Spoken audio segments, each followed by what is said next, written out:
Boom! A mic drop moment. Was Peirce thinking of creatives when he came up with his sign action theory?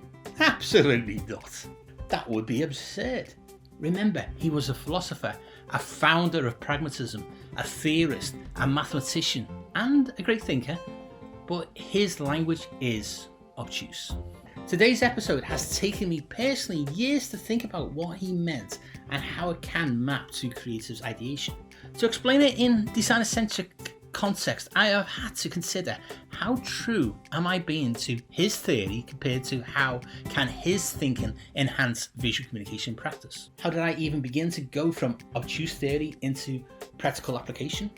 We all owe a debt of gratitude to two information scientists who, in a 2009 academic paper, analysed graffiti through a Peircean lens.